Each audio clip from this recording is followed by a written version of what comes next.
Lucknow UP police सिपाही भर्ती में किसी भी तरह की गड़बड़ी को रोकने के लिए योगी सरकार ने पूरी ताकत लगा दी है।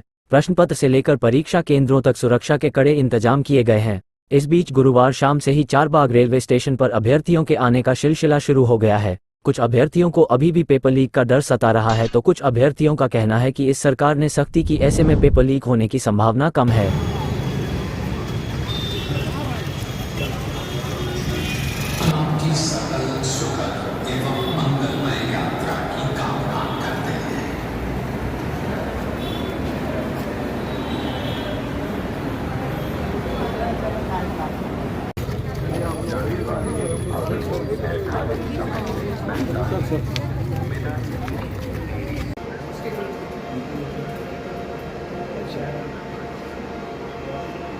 ठीक है। अब एक बार ये दिखा दो जो वाला इसको कॉल वाला तब तक आप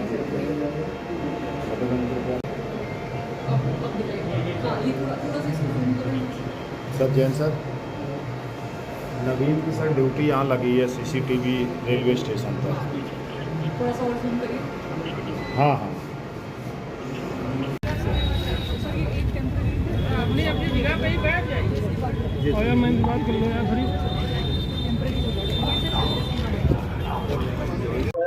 सर कल से उत्तर प्रदेश पुलिस भर्ती का एग्जाम है, किस तरह की लखनऊ में व्यवस्थाएं की गई हैं? आपने भी चारबाग रेलवे स्टेशन पहुंचकर निरीक्षण किया है, किस तरह की व्यवस्थाएं जो हैं वो सुनिश्चित की जा रही है? देखिए, आज हम अपनी पूरी टीम के साथ ये रात्रि में जो चारबाग स्टेशन है वहाँ पर आए हुए हैं, क्योंकि बच्चों का जो आवागमन है वो शुरू हो गया है।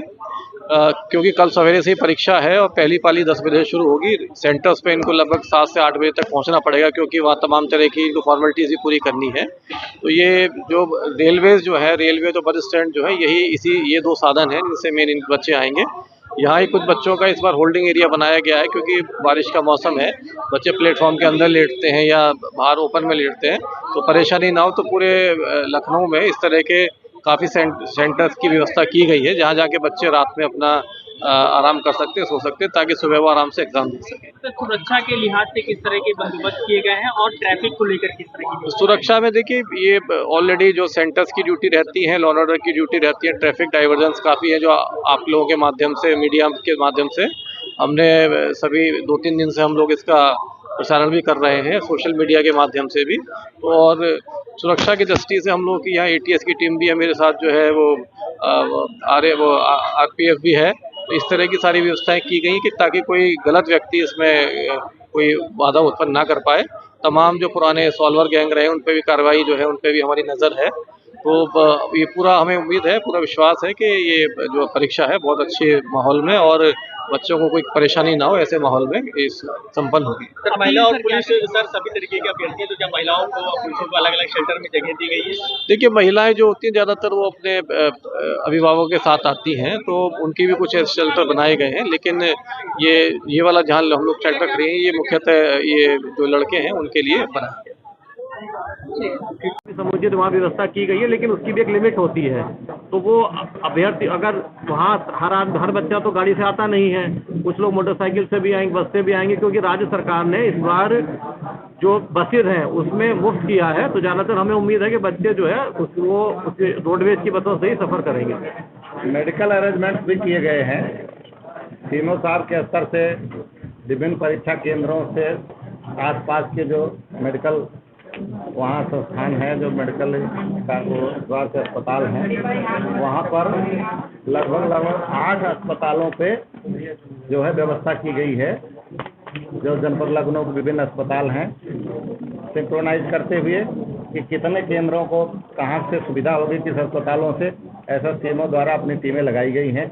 इन केस ऑफ इमरजेंसी किसी को कोई मेडिकल असुविधा हो तो उसको तत्काल वहाँ पर उसको मेडिकल दिया जाए। अब देखिए, ये परीक्षा कल से शुरू हो रही है। हमारा ये आप लोगों से एक आह्वान है कि आप भी अपने माध्यम से, चाहे अखबार के, चाहे न्यूज़ चैनल के माध्यम से, चाहे सोशल मीडिया के माध्यम से लोगों को अवगत कराएं इस चीज़ को, जो व्यवस्थाएं की गई हैं।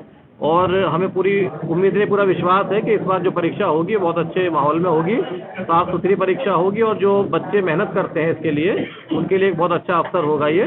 इसके अलावा भी हम लोग बीच बीच में आप लोगों की ब्रीफिंग करते रहेंगे, क्योंकि कल पहला चरण शुरू हो रहा है, तो ब्रीफिंग है। इसके अलावा भी अगर बीच में कोई चीज़ें आएंगी तो आप लोगों को समय समय बताती जाएगी। धन्यवाद। उनको हम लगभग 8 बजे से 9 बजे से 8 बजे से प्रवेश देने का प्रक्रिया प्रारंभ कर रहे हैं। बायोमेट्रिक के जरिए जो चिन्हित किए जा रहे हैं, क्योंकि साइबर क्राइम की ज़्यादा बढ़ा हुआ है, जी। साइबर से बचने के लिए भी क्या कुछ इंतजाम रहेंगे इस दौरान बायोमेट्रिक का?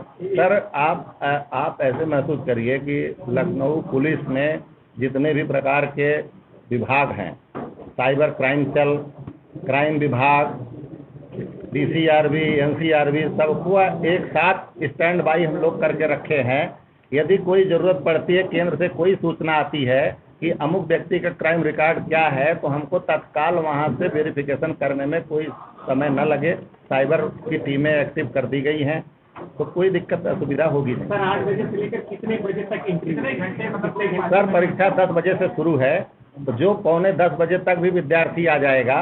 यदि मान लीजिए 10 बजे से हम परीक्षा शुरू कर रहे हैं और एक ऐसे कल्पना करिए कि विद्यार्थी भागता हुआ आए और वो 10 बजे से परीक्षा शुरू करने के पहले कक्ष में पहुंच सकता हो, क्योंकि कक्ष में प्रश्न पत्र पहुंचने से परीक्षा का प्रारंभ माना जाएगा। प्रश्न पत्र पहुंचने के पहले यदि आप प्रवेश कर सकते हो, इतना समय यदि आपके पास लेकर के आ रहे हैं, तो हम 4 ड्रोन हम लोगों ने नज़र रखने के लिए रखा है। सीसीटीवी की जो वर्तमान व्यवस्था है, विभिन्न कंजस्टेड जगहों पे जो अभी लखनऊ पुलिस की व्यवस्था है, उतनी व्यवस्था है। सीसीटीवी का सेंट्रलाइजेशन हमने खाली जो है केंद्रों पर रखा है।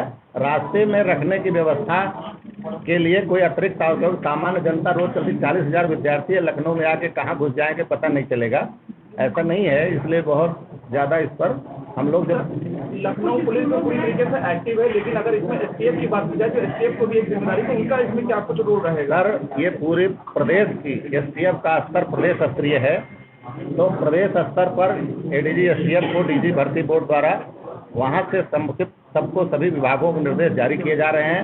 लोग अपना अपना काम कर रहे हैं। हमको उनके काम के बारे में ब्रीफ नहीं करना है, ना हमारा काम मजिस्ट्रेट को पता है, ना मजिस्ट्रेट का काम हमको पता है। इस पूरी सूचना का ये है आलम कि जिसका जो काम है उसी को उसका काम आता है, तो इसलिए लगभग पुलिस को पुलिस के काम के बारे में पूरी सावधानी है। बाकी STF वगैरह भी अपना काम कर रहे हैं। AI के बारे में मेरा सिर्फ इतना कहना है कि हम जनपद लखनऊ पुलिस का जो अरेंजमेंट है उसमें हमने AI अरेंजमेंट को नहीं शामिल किया है। बाकी प्रदेश स्तर पर जो व्यवस्था होगी उसके बारे में